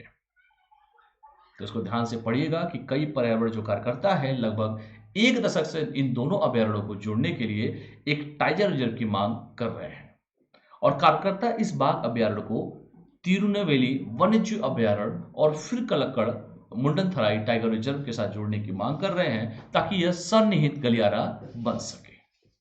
इसको ध्यान से आप लोग पढ़िएगा और देखते हैं। वन विभाग के प्रस्ताव में 1.48 लाख हेक्टेयर भूमि को श्री विलुप्तपुर ग्रिजल्ड गिलिहारी वन्यजीव अभयारण्य, तिरुनेलवेली वन्यजीव अभयारण्य और मेघामलाई वन्यजीव अभयारण्य को तमिलनाडु के 5वें अभयारण्य के रूप में घोषित किया गया है और नेशनल टाइगर कंजर्वेशन अथॉरिटी के ने नए टाइगर रिजर्व को भी मंजूरी दे दी है। NTCA national tiger reserve authority conservation authority है ये। और नया बाघ अभयारण्य न केवल वन्यजीव संरक्षण में मदद करेगा बल्कि इन जंगलों में बहगई नदी का कायाकल्प भी करेगा। तो इसको ध्यान से आप लोग पढ़िएगा, ठीक है। केंद्र सरकार ने जो मैंने तमिलनाडु के श्री विलुप्तपुर और मेघामलाई टाइगर रिजर्व को जो मंजूरी दी है, इसके बारे में पढ़िएगा। पेपर में क्वेश्चन इससे अच्छे खासे आपको देखने को मिलेंगे। और भी देखिए, कलक्कड़, मुंडुनथुराई और पेरियार टाइगर रिजर्व के निर्माण के साथ कई दक्षिणी जिलों की पानी की जरूरतें भी पूरी हुई हैं और नए मेघामलाई और श्री विलुप्तपुर टाइगर रिजर्व के साथ जंगलों की बेहतर सुरक्षा भी होगी।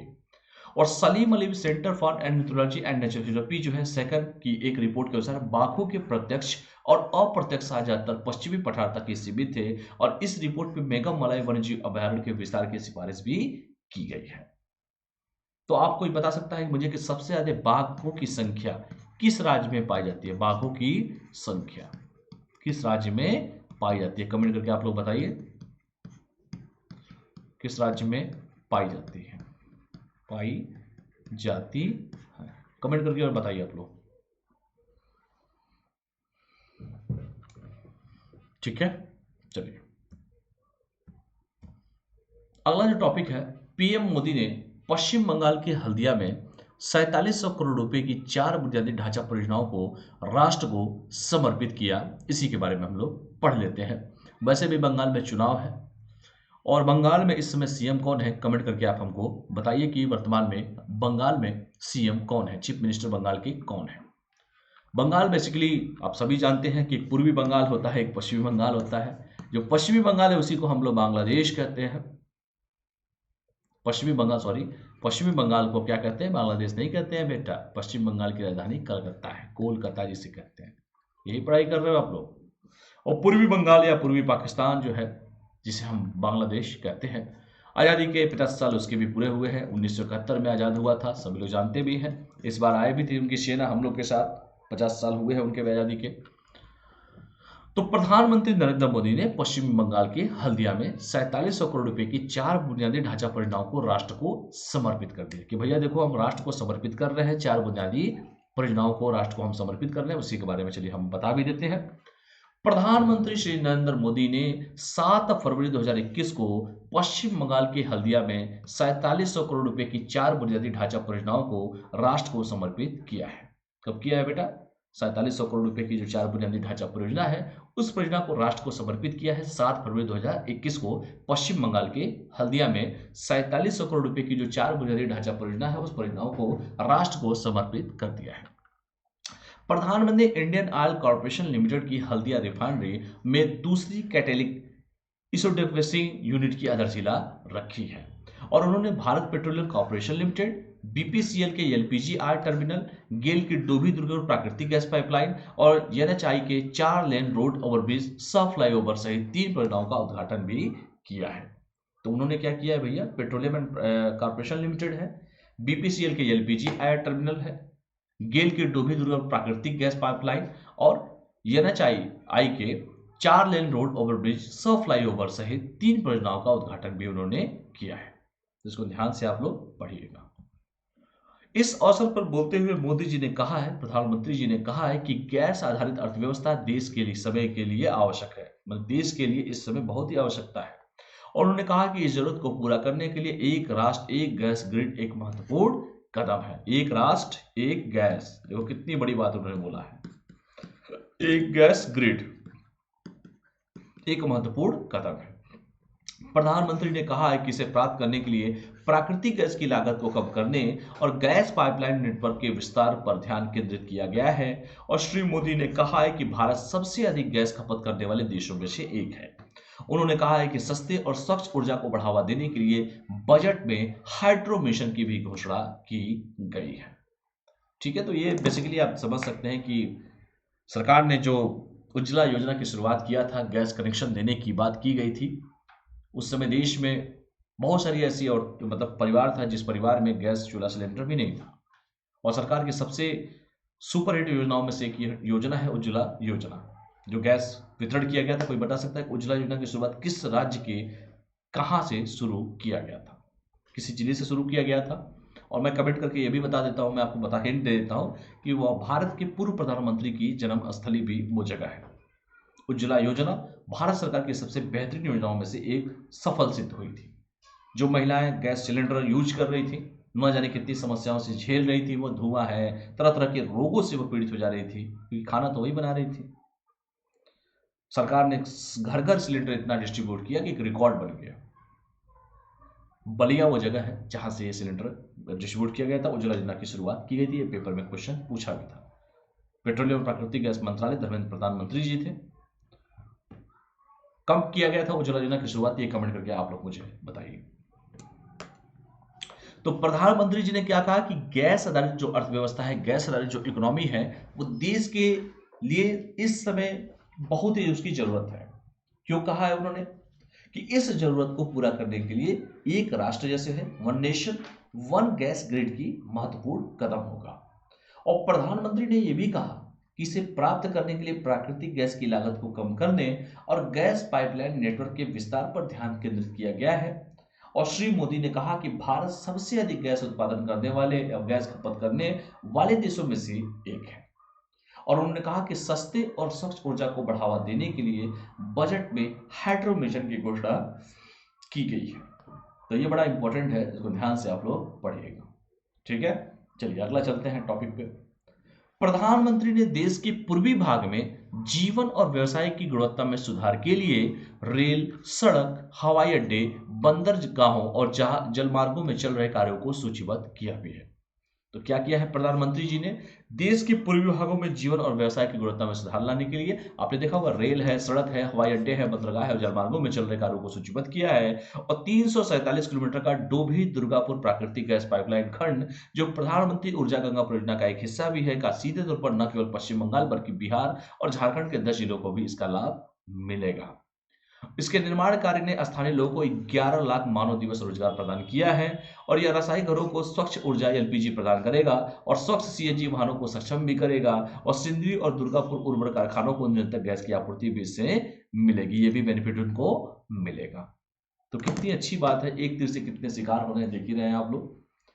तो सरकार ने इस समय कहा कि प्रधानमंत्री जी ने कहा है कि ये देश के पूर्वी भाग में, नॉर्थ ईस्ट, जीवन और व्यापार व्यवसाय की गुणवत्ता में सुधार के लिए रेल, सड़क, हवाई अड्डे, बंदरगाहों और जलमार्गों में चल रहे कार्यों को सूचीबद्ध करेगा। और 347, 3 में 4 जोड़ेंगे तो 7 होता ही है, तो 347 किलोमीटर का डोभी दुर्गापुर प्राकृतिक गैस पाइपलाइन खंड जो है, जो प्रधानमंत्री ऊर्जा गंगा परियोजना का एक हिस्सा भी है, का सीधे तौर पर न केवल पश्चिम बंगाल बल्कि बिहार और झारखंड जो है कि 10 जिलों को भी इससे लाभ होगा। और इसके निर्माण के लिए, कार्य के लिए जो स्थानीय लोगों को 11 लाख कम से कम लोगों को रोजगार प्राप्त होगा। और रसोई घरों को स्वच्छ पाइपलाइन एलपीजी प्रदान करेगा और स्वच्छ सीएनजी वाहनों को भी सक्षम करेगा। और सिंदरी और दुर्गापुर उर्वरक कारखानों को निरंतर गैस की आपूर्ति भी ये करेगा, वो प्रति भी मिलेगी। ये भी ध्यान से पढ़िएगा आप लोग, परीक्षा की दृष्टि से काफी महत्वपूर्ण रहेगा ये। वैसे भी बंगाल में चुनाव भी है, सभी लोग जानते भी हैं, बंगाल कि चुनाव भी है। बंगाल में कौन सी पार्टी है इस समय सत्ता में? क्या वो राष्ट्रीय पार्टी का दर्जा प्राप्त है क्या उस पार्टी को, कि नहीं पार्टी है, मतलब पार्टी का दर्जा प्राप्त हुआ है कि नहीं? हाँ या ना में जवाब दीजिए। अगर यस है तो कौन सी पार्टी है और उस पार्टी को क्या राष्ट्रीय पार्टी का दर्जा प्राप्त है? यही मैंने पूछा है क्वेश्चन भी आप लोगों से। और किस किस राज्य में है, अगर है तो चलिए बताइए। और पूर्वी लद्दाख के बारे में हम लोग बात करेंगे। बेसिकली आप सभी जानते हैं कि आपका जम्मू और कश्मीर और लद्दाख दो केंद्र शासित प्रदेश हुए हैं। जम्मू कश्मीर जहां पर विधानसभा है, जम्मू कश्मीर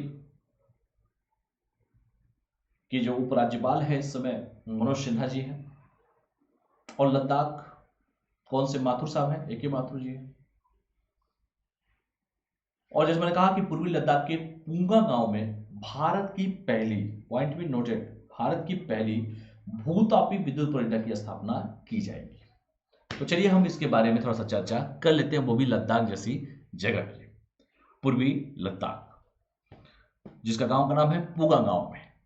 तो भारत की पहली भूतापी विद्युत परियोजनाओं की स्थापना की जाएगी। तो थोड़ा इसके बारे में हम लोग थोड़ा जिक्र भी कर लेते हैं। भारत की पहली भूतापी विद्युत जियोथर्मल एनर्जी परियोजना जो होगी वो पूर्वी लद्दाख के पूगा गांव में स्थापित की जाएगी। कहां पे की जाएगी भैया? पूर्वी लद्दाख, पूर्वी लद्दाख के पूगा गांव। कौन सा गांव बेटा? पूगा गांव। तो पूर्वी लद्दाख के पूगा गांव में स्थापित की जाएगी और वैज्ञानिकों द्वारा देश में भूतापीय ऊर्जा के हॉट स्पॉट के रूप में पूगा की पहचान की गई है। तो वैज्ञानिकों द्वारा कहां पर की गई है बेटा? देश में भूतापीय ऊर्जा के हॉट स्पॉट के रूप में पूगा की पहचान की गई है। तो भारत की पहली भूतापीय विद्युत परियोजना है, पूर्वी लद्दाख के पूरा गांव में स्थापित की गई है, जियोथर्मल एनर्जी है, और वैज्ञानिकों द्वारा देश में भूतापीय ऊर्जा के हॉट स्पॉट के रूप में पूगा की पहचान की गई है। पायलट प्रोजेक्ट के पहले चरण में 1 मेगावाट बिजली उत्पादन क्षमता उत्पन्न की जाएगी और पहले चरण की स्थापना और कार्यान्वयन के लिए त्रिपक्षीय समझौता ज्ञापन एमओयू पर हस्ताक्षर किया गया। ये काफी इंपॉर्टेंट है परीक्षा की दृष्टि से कि पायलट प्रोजेक्ट के पहले चरण में 1 मेगावाट बिजली उत्पादन क्षमता उत्पन्न की जाएगी और पहले चरण की स्थापना और कार्यान्वयन के लिए त्रिपक्षीय समझौता ज्ञापन पर हस्ताक्षर किए गए हैं। द्विपक्षीय हस्ताक्षर पर ज्ञापन किए गए हैं एमओयू पर। ये काफी महत्वपूर्ण है, वो भी लद्दाख जैसे सेक्टर्स के लिए जो भी केंद्र शासित प्रदेश बने हैं, जम्मू कश्मीर और लद्दाख। और पायलट प्रोजेक्ट के पहले चरण में 1 मेगावाट बिजली उत्पादन क्षमता उत्पन्न की जाएगी, जैसे मैंने कहा भी, और पहले चरण की स्थापना और कार्यान्वयन के लिए त्रिपक्षीय समझौता एमओयू पर हस्ताक्षर किए गए हैं। चलिए और आगे बढ़ते हैं। भारत की पहली भूतापी विद्युत परियोजना, जिसे भूतापी क्षेत्र विकास परियोजना जियोथर्मल फील्ड डेवलपमेंट प्रोजेक्ट के रूप में जाना जाता है, को 2022 के अंत तक चालू करने की योजना है और त्रिपक्षीय एमओयू पर ओएनजीसी ऊर्जा, लद्दाख डीसी, लेह और लद्दाख के विद्युत विभाग के बीच हस्ताक्षर किए गए थे।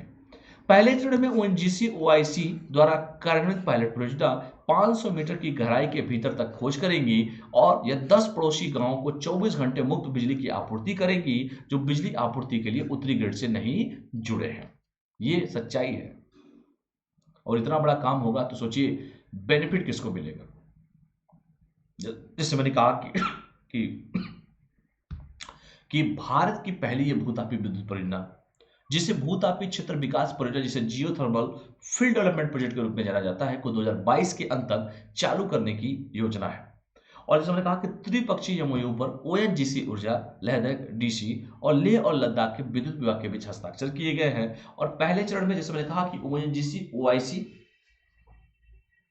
द्वारा कार्यान्वित जो है पायलट परियोजना 500 मीटर की गहराई के भीतर एक खोज करेगी और यह 10 पड़ोसी राज्यों को 24 घंटे मुफ्त बिजली की आपूर्ति भी करेगी, जो बिजली आपूर्ति के लिए उत्तरी ग्रिड से जुड़े नहीं है।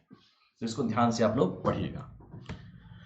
दूसरे चरण में इष्टतम संख्या में कुओं की ड्रिलिंग करके और लद्दाख में उच्च क्षमता वाला डेमो प्लांट स्थापित करके पूर्वी भूतापी जलाशयों के गहरे और पार्श्व अन्वेषण के लिए प्रस्तावित किया गया है।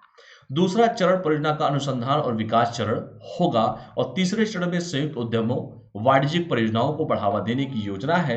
और पूगा एक ऐसा स्थान है जिसे 100 मेगावाट से अधिक की भूतापीय ऊर्जा की क्षमता है। वो जगह कौन सा है? वो पूगा जगह है। और पूगा वो स्थान है, एक ऐसा स्थान है जिसे 100 मेगावाट से अधिक की भूतापीय ऊर्जा की क्षमता है। देखिए कितना इंपॉर्टेंट है ये पूगा गांव। ठीक है। समग्र शिक्षा द्वारा वित्त पोषित स्कूलों का नाम अब नेताजी के नाम पर रखा जाएगा। अगला टॉपिक जो है आपका, तो थोड़ा इसके बारे में भी हम लोग चर्चा कर लेते हैं। समग्र शिक्षा, इंटीग्रेटेड एजुकेशन की जो बात की जा रही है, समग्र शिक्षा की जो बात कर रही है, तो उसके बारे में बात करते हैं। नेताजी सुभाष चंद्र बोस, मैं बार बार यही क्वेश्चन पूछता भी हूं आप लोगों से, हालांकि इसके पहले बताया भी था मैं इसको। लोकनायक किसे कहते हैं, चलो बताओ। तो लोकनायक और लोकमान्य किसे कहते हैं, कमेंट करके बताइए आप सभी के सभी। इस बार के बीपीएससी में क्वेश्चन पूछा है। लोकनायक लोकमान्य में लोकनायक जयप्रकाश नारायण जी को कहते हैं, जेपी। लोकनायक लोकमान्य है बाल गंगाधर तिलक साहब को कहते हैं। लाल बाल पाल पढ़ा होगा, लाला लाजपत राय, बाल गंगाधर तिलक, बिपिन चंद्रपाल। लाला लाजपत राय पंजाब से, बाल गंगाधर तिलक महाराष्ट्र से और बिपिन चंद्रपाल बंगाल से। और समग्र शिक्षा द्वारा वित्त पोषित स्कूलों का नाम हम नेताजी के नाम पर रखा जाएगा। कई क्वेश्चन इससे बनते हैं। मैंने यही कहा कि नेताजी सुभाष चंद्र बोस, अभी मैंने कहा भी था कि जब नेताजी की जयंती मनाई गई इस बार 23 जनवरी को, तो कालका हावड़ा एक्सप्रेस का नाम बदलकर, ट्रेन का नाम बदलकर नेताजी के नाम पर रख दिया गया है। और हर व्यक्ति का नाम के आगे कोई टाइटल लगा है, जैसे सरदार वल्लभ भाई पटेल, तो सरदार की उपाधि किसने दिया, बारदोली की महिलाओं ने। ठीक है। नेताजी के आगे, सुभाष चंद्र बोस जी के आगे नेताजी शब्द किसके द्वारा गढ़ा गया, ये क्वेश्चन पेपर में कई बार पूछा गया है। वही क्वेश्चन मैं आप लोगों से पूछ रहा हूं। आप लोग बताइए नेताजी को, मतलब नेताजी किसने कहा था। जैसे गांधी जी को बापू कहा गया, ठीक है। मोहनदास करमचंद गांधी बापू। सरदार वल्लभ भाई पटेल जी को सरदार की उपाधि। तो इस चीजों को भी पढ़िएगा ध्यान से, ये मॉडर्न हिस्ट्री के सब फैक्ट क्वेश्चन है, ये हमेशा पेपर में आते हैं ये सब। ठीक है। तो समग्र शिक्षा की थोड़ी सी बात कर लेते हैं कि शिक्षा मंत्रालय ने, एजुकेशनल मिनिस्ट्री ने निर्णय लिया है कि समग्र शिक्षा योजना के तहत वित्त पोषित स्कूलों और छात्रावासों का नाम अब नेताजी सुभाष चंद्र बोस के नाम पर रखा जाएगा। किसका नाम रखा जाएगा भैया, जितने भी वित्त पोषित स्कूल है उन वित्त पोषित स्कूलों और छात्रावासों का नाम अब नेताजी सुभाष चंद्र बोस के नाम पर रखा जाएगा। इस योजना का नाम बदलने से दुर्गम क्षेत्रों में इन आवासीय स्कूलों और छात्रावासों की सुविधा के बारे में जागरूकता पैदा करने में मदद मिलेगी। यानी कि जो भी दुर्गम एरियाज हैं, पहाड़ी एरियाज हैं, उन एरियाज में जो आवासीय स्कूल है, उस स्कूलों में और छात्रावासों की सुविधा के बारे में जागरूकता लोगों को पैदा करने में मदद मिलेगी।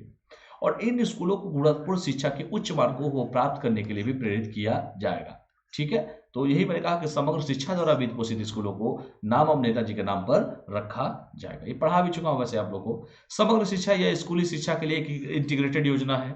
यह योजना प्री स्कूल से 12वीं तक केंद्रित है, मतलब प्री से लेकर 12th तक होगा। यह योजना स्कूली शिक्षा के सभी स्तरों पर सभी के लिए समावेशी और समान गुणवत्ता वाली शिक्षा सुनिश्चित करती है। और इस योजना को सर्व शिक्षा अभियान, शिक्षक शिक्षा, राष्ट्रीय माध्यमिक शिक्षा अभियान जैसी 3 योजनाओं को समाहित करने के बाद शुरू किया गया था। ये क्वेश्चन पढ़िएगा, पेपर में क्वेश्चन आपको देखने को मिल जाएगा। ठीक है। चलिए, इस योजना को शिक्षक और प्रौद्योगिकी पर ध्यान केंद्रित करके स्कूली शिक्षा की गुणवत्ता में सुधार पर जोर देती है। और इसके अलावा इस योजना के तहत शिक्षा मंत्रालय राज्यों और केंद्र शासित प्रदेशों को पहाड़ी इलाकों में आवासीय विद्यालय और छात्रावास खोलने और चलाने के लिए वित्तीय सहायता प्रदान भी करता है, क्योंकि जितने भी दुर्गम एरियाज हैं वहां पे स्कूलों की बड़ी समस्या है और सही तरीके से डेवलपमेंट नहीं किया गया उन चीजों को।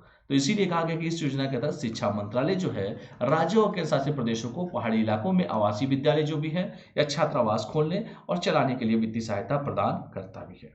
यह उन बच्चों के लिए छोटे और कम आबादी वाले क्षेत्रों में स्कूल और आवासीय खोलने के लिए वित्तीय सहायता प्रदान करता है जिन्हें आश्रय और देखभाल की आवश्यकता होती है। ये भी पढ़िएगा, पेपर में क्वेश्चन आपको इससे पूछे जाएंगे। चलिए आगे बढ़ते हैं। आवासीय सुविधाएं देख लीजिए। प्रवासी और बाल श्रमिकों से बचाए गए बच्चों को योजना के तहत आवासीय सुविधाएं प्रदान की जाती हैं और यह उन बच्चों को भी प्रदान की जाती है जो अपने परिवारों से अलग हो गए हैं और जो व्यस्त सुरक्षा के बिना है। सोच लीजिए। और अब तक इस योजना के तहत राज्यों के शासित प्रदेशों में 383 आवासीय स्कूलों, 680 छात्रावासों सहित 1063 आवासीय सुविधाओं को मंजूरी दी गई है।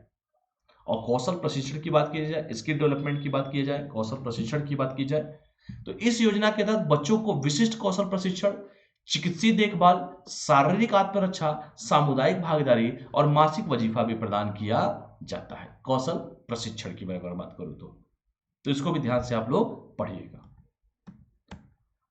अगला जो है एनसीआर का नेशनल काउंसिल ऑफ जो अप्लाइड इकोनॉमिक रिसर्च है का बिजनेस कॉन्फिडेंस इंडेक्स के बारे में थोड़ा सा पढ़ लेते हैं। क्या है ये? Business confidence index.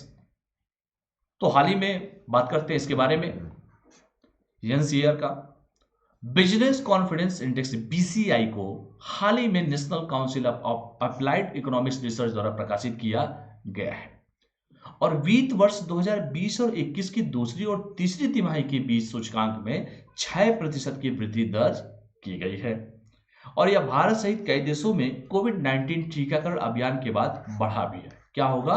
बढ़ा है, इंक्रीज हुआ है। क्या हुआ है? इंक्रीज हुआ है।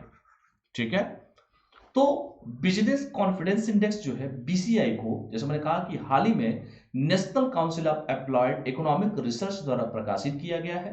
बीसीआई को, बिजनेस कॉन्फिडेंस इंडेक्स को national council of applied economics research द्वारा प्रकाशित किया गया है और मैंने ये कहा कि वित्त वर्ष 20 और 21 की दूसरी और तीसरी तिमाही के बीच सूचकांक में 6% की वृद्धि भी दर्ज की गई है और यह भारत सहित कई देशों में कोरोना महामारी टीकाकरण जो है कोविड 19 टीकाकरण अभियान के बाद बढ़ा भी है। बिजनेस कॉन्फिडेंस इंडेक्स, और जिसे प्रकाशित किसके द्वारा किया गया है? National council of applied economic research के द्वारा प्रकाशित किया गया है और जैसे मैंने कहा कि 20 और 21 की दूसरी और तीसरी तिमाही के बीच सूचकांक में 6% की वृद्धि दर्ज की गई है और यह भारत सहित कई देशों में कोविड 19 टीकाकरण अभियान के बाद बढ़ा भी है। चलिए और बात कर लेते हैं। उत्तरदाताओं को उम्मीद है कि अगले 6 महीनों में समग्र आर्थिक स्थिति में सुधार होगा। सभी लोग यही उम्मीद कर रहे हैं कि कोरोना महामारी में स्थिति सबकी डबाडोल हुई है और वित्तीय वर्ष 20 और 21 की तीसरी तिमाही में इसे 8% की वृद्धि होने की उम्मीद है और अगले 6 महीनों में फर्मों की वित्तीय स्थिति में सुधार भी होगा। तो इसको भी ध्यान से आप लोग पढ़िएगा। राष्ट्रीय आर्थिक अनुसंधान परिषद के बारे में थोड़ा सा पढ़ लीजिए। क्या है NCAR, national council applied economics research? क्या है? यह एक नई दिल्ली बेस्ड गैर लाभकारी आर्थिक थिंक टैंक है और इस एनसीआर की अर्थव्यवस्था के क्षेत्र में शोध करता है, इकोनॉमी के सेक्टर्स में शोध करता है। इसकी स्थापना 1956 में हुई थी, 1956 में हुई थी स्थापना इसकी और वर्तमान में नंदन नीलकेणी इसके शासी निकाय के अध्यक्ष है। नंदन नीलकेणी के साहब का नाम भी किसके लिए आता है? आधार के लिए आता है, आई थिंक यूएचआईडी। और इस थिंक टैंक के महानिदेशक डॉक्टर शेखर शाह हैं। इसकी स्थापना 1956 में हुई थी और नंदन नीलकेणी साहब का नाम शायद आधार के लिए आता है, जहां तक मुझे लगता है। इसके शासी निकाय के अध्यक्ष हैं और इस थिंक टैंक के महानिदेशक जो है वो डॉक्टर शेखर शाह साहब है। जैसे मैंने कहा कि उदारदाताओं जो भी है उन सभी को लगता है कि भैया जो स्थिति है वो सही तरीके से सुधरेगी भी। वित्तीय वर्ष 20 और 21 की तीसरी तिमाही में इसे 8% की होने की उम्मीद है और अगले 6 महीनों की में फर्मों की वित्तीय स्थिति में सुधार भी होगा। और जैसे मैंने कहा कि ये एनसीआर जो है national council of applied economic research है, ये नई दिल्ली की बेस्ट जो है गैर लाभकारी आर्थिक थिंक टैंक है और अर्थशास्त्र के क्षेत्र में ये शोध करता है, इकोनॉमिक्स सेक्टर्स में शोध करता है। इसकी स्थापना 1956 में हुई थी। वर्तमान में नंदन नीलकेणी इसके शासी निकाय के अध्यक्ष हैं और इस थिंक टैंक के महानिदेशक हैं डॉक्टर शेखर शाह जी हैं। तो इसमें ध्यान से आप लोग पढ़िएगा। चलिए अगला जो टॉपिक है, 7 वर्षों में आंगनबाड़ी लाभार्थियों में 2 करोड़ की गिरावट आई। वैसे भी यूपी में वैकेंसी भी आई है आंगनबाड़ी का। चलो पढ़ो। 7 वर्षों में जैसे मैंने कहा आंगनबाड़ी लाभार्थियों में 2 करोड़ की गिरावट आई। संसद में महिला और बाल विकास मंत्रालय, अगला टॉपिक है आपका, ध्यान से पढ़िएगा। पहले यह बताइए मंत्री जी कौन है? महिला और बाल विकास मंत्रालय के मंत्री जी कौन है? कमेंट करके आप लोग बताइए मुझे, कमेंट कीजिए आप लोग बताइए, तब तक 1 मिनट में आता हूं मैं।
चलिए बताइए आप सभी के सभी, महिला और बाल विकास मंत्रालय के मंत्री जी कौन हैं? यही क्वेश्चन मैंने आप लोगों से पूछा भी था। तो जैसे मैंने कहा भी कि संसद में, पार्लियामेंट में 7 वर्षों में, जैसे मैंने कहा कि आंगनबाड़ी जो लाभार्थियां हैं उनमें 2 करोड़ की गिरावट आई है, जो लाभार्थी जो है। तो संसद में महिला और बाल विकास मंत्रालय द्वारा प्रस्तुत आंकड़ों के अनुसार सरकार के आंगनबाड़ी कार्यक्रम के तहत लाभार्थियों की संख्या में लगभग 2 करोड़ की गिरावट आई है। कितने? 2 करोड़। इसमें 45 करोड़ गर्भवती महिलाएं, स्तनपान करने वाली माताएं और 6 महीने से 6 वर्ष की आयु के बीच के बच्चों को 14-15 के दौरान लगभग 14 लाख आंगनबाड़ी केंद्रों में भर्ती कराया गया था। मार्च 2020 तक का रिपोर्ट कहता है कि यह संख्या घटकर 55 करोड़ हो गई है। तो इसको ध्यान से आप लोग पढ़िएगा कि संसद में महिला और बाल विकास मंत्रालय द्वारा जो आंकड़े प्रस्तुत किए गए उसके अनुसार कि आंगनबाड़ी कार्यक्रम के तहत लाभार्थियों की संख्या में लगभग 2 करोड़ की गिरावट आई है और 45 करोड़ गर्भवती महिलाएं हैं, स्तनपान करने वाली माताएं हैं, 6 महीने से 6 वर्ष आयु के बच्चों को 14-15 के दौरान लगभग 14 लाख आंगनबाड़ी केंद्रों में भर्ती कराया गया था। मार्च 2020 तक यह संख्या घटकर 55 करोड़ हो गई। इसको ध्यान से आप लोग पढ़िएगा। और देखिए, बच्चों की संख्या भी 14-15 में 49 करोड़ से घटकर 20 में 6.86 करोड़ हो गई है और गर्भवती महिलाओं और स्तनपान कराने वाली माताओं की संख्या मार्च 2014 में 95 करोड़ से घटकर 2020 में 1.68 करोड़ हो गई है। और इस गिरावट का कारण सरकार द्वारा उजागर नहीं किया गया। आखिर क्या कारण थे जिसकी संख्या लगातार घट रही है? जनसंख्या रोज बढ़ रही है, घट कैसे रही है? ठीक है, तो इसको ध्यान से पढ़िएगा। नामांकित बच्चों की संख्या में गिरावट क्यों आई, इसके देखते हैं। यद्यपि बच्चों की संख्या में गिरावट के वास्तविक कारण अज्ञात है। गिरावट के कुछ संभव कारण जो है, जो देख लीजिए कि जो बच्चे आधार जमा करने में असमर्थ है उन्हें फर्जी करार दिया गया है। और 2011 की जनगणना से पता चलता है कि कम दरों वाले राज्यों में कम आयु वर्ग की निरपेक्ष जनसंख्या घट रही थी, इसीलिए जनसांख्यिकी बदलने के कारण भी संख्या में गिरावट हो सकती है। ऐसा भी महसूस हो रहा है, प्रतीत हो रहा है। ठीक है, आजकल तो फर्जी खेल खेलता कौन है? सभी लोग जानते हैं आंकड़ों का खेल कितना लोग खेलते हैं। और जैसे कहा गया कि आधार जमा करने में असमर्थ होने वाले लोग फर्जी करार दिए गए। क्या ये रीजन हो सकता है? और 2011 की जनगणना से जैसे पता चलता है कि कम प्रजनन दर वाले राज्यों में, जो भी राज्य जो है जिसमें कम प्रजनन दर वाले राज्य जो है उसमें कम आयु वाले बच्चे में निरपेक्ष जनसंख्या घट रही थी, इसीलिए जनसांख्यिकी बदलने के कारण भी संख्या में गिरावट हो सकती है, ऐसा कहा गया है। और देखते हैं आंगनबाड़ी के बारे में। देखिए कि भारत में एक प्रकार का ग्रामीण बाल देखभाल केंद्र होता है और यह केंद्र भारत सरकार द्वारा 1975 में शुरू किया गया था और इन केंद्रों की स्थापना बाल भूख और कुपोषण से निपटने के लिए एकीकृत बाल विकास सेवा कार्यक्रम तहत की गई थी, ICDS। इसको ध्यान से पढ़िएगा कि ये जो केंद्र है भारत सरकार द्वारा 1975 में शुरू किए गए थे और इन केंद्रों की स्थापना जो है बाल भूख और कुपोषण से निपटने के लिए एकीकृत बाल विकास सेवा कार्यक्रम के तहत की गई थी 1975 में, आंगनबाड़ी। और देखिए समेकित बाल विकास योजना के बारे में देखिए कि इंटीग्रेटेड चाइल्ड डेवलपमेंट स्कीम क्या है। यह योजना वर्ष 1975 में लॉन्च की गई थी, हालांकि 1978 में मोरारजी देसाई सरकार ने इसे बंद कर दिया था, लेकिन 10वीं पंचवर्षीय योजना में इसे फिर से शुरू किया गया। अब तो योजना जितनी भी है बंद करके उसको नीति आयोग का घोषित कर दिया गया, सभी लोग जानते भी होंगे। 1 जनवरी 2015 से नीति आयोग अध्यक्ष होते हैं, PM होते हैं, उपाध्यक्ष का नाम आप लोग बताइए। इस योजना में 6 सेवाओं का एक पैकेज शामिल है जो विभिन्न आंगनबाड़ी केंद्रों में प्रशासित है और इन सेवाओं में बेसिकली क्या है? टीकाकरण है, पूरक पोषण है, प्री स्कूल, गैर औपचारिक शिक्षा, स्वास्थ्य जांच, स्वास्थ्य शिक्षा और रेफरल सेवाएं शामिल है। तो इन सेवाओं में बेसिकली क्या है? टीकाकरण भी है, पूरक पोषण भी है, प्री स्कूल गैर औपचारिक शिक्षा भी है, स्वास्थ्य जांच भी है, स्वास्थ्य शिक्षा भी है और रेफरल सेवाएं भी इसमें शामिल है। तो इसको ध्यान से आप लोग पढ़िएगा।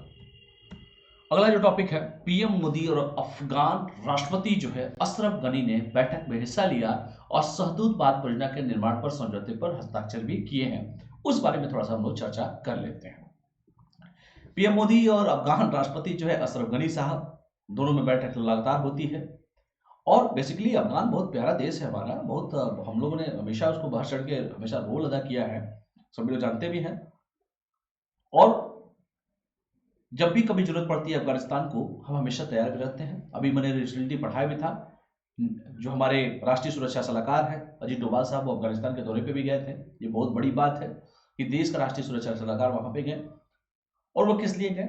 क्योंकि आपने सुना भी होगा कि तालिबान, अफगानिस्तान सरकार और अमेरिका सरकार, तीनों लोगों ने मिलकर गुट बनाया था कि तालिबान ने कहा था कि हम देखिए आतंक हम कम कर देंगे, तो अफगानिस्तान ने उसके सामने शर्त रखी थी कि भैया देखो शांति से तुम लोग यहाँ पर रहो। तालिबान ने कहा कि हम तेरी 3 शर्त आप लोग से मैं रखता हूँ। पहला शर्त, हमारे जितने लड़ाके जो है आपके जेल में बंदे बाहर करो उसको।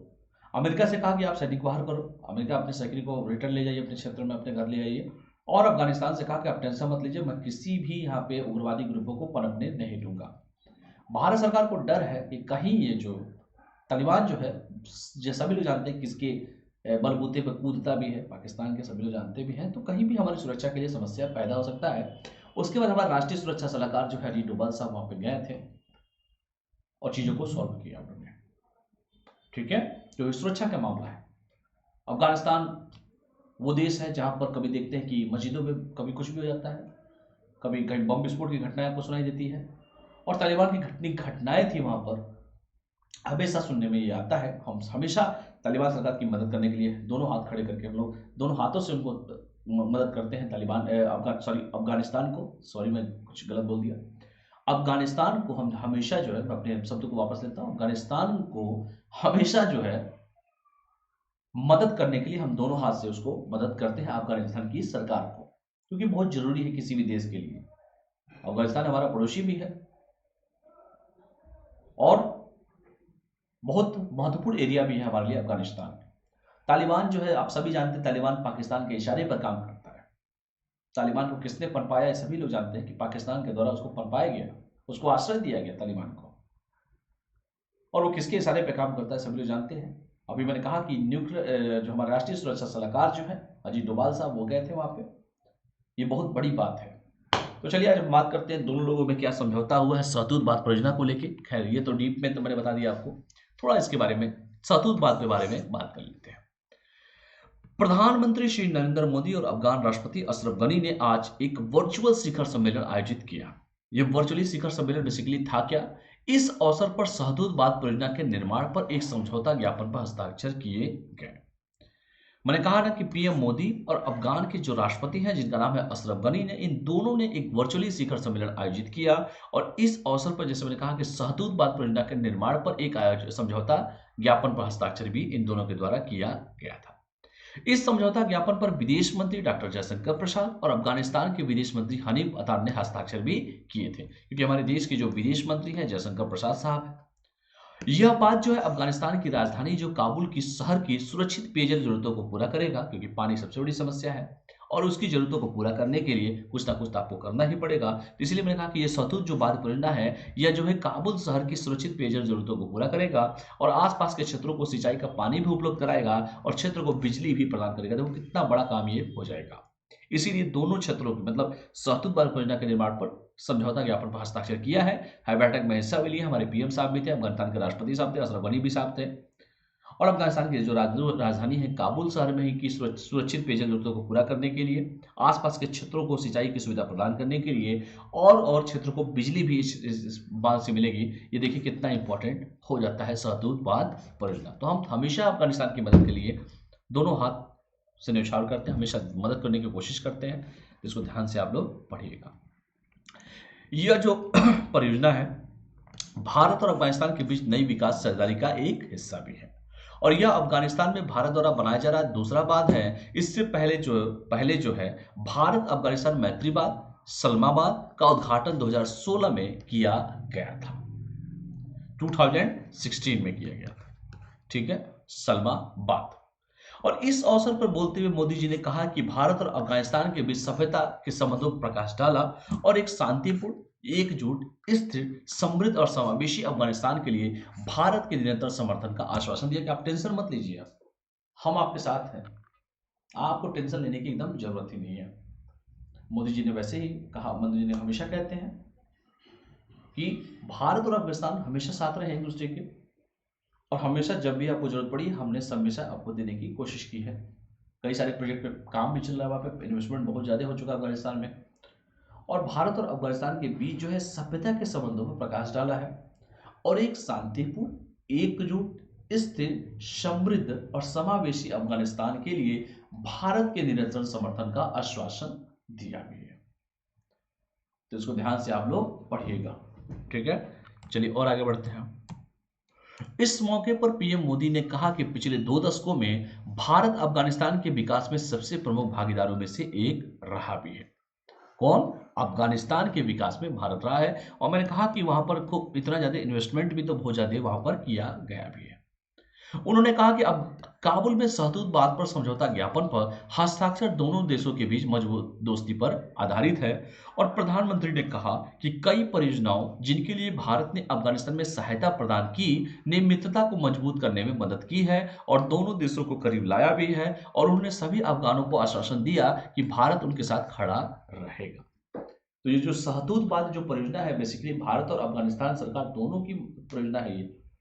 और जैसे मैंने कहा कि हस्ताक्षर हो चुके हैं और किसी चीज पे कोई काम होता है या एमओयू होता है तो जाहिर सी बात है एक दिन से कई कारण होते हैं, दोस्ती और भी मजबूत होगी हमारे और अफगानिस्तान की। जैसे मैंने कहा कि बहुत सारे प्रोजेक्ट में पैसा लगा हुआ है, इन्वेस्टमेंट किया गया है, वहां पर व्यापार हो भी रहा है, जब भी उसको जरूरत पड़ती है हम सबसे पहले तैयार भी रहते हैं।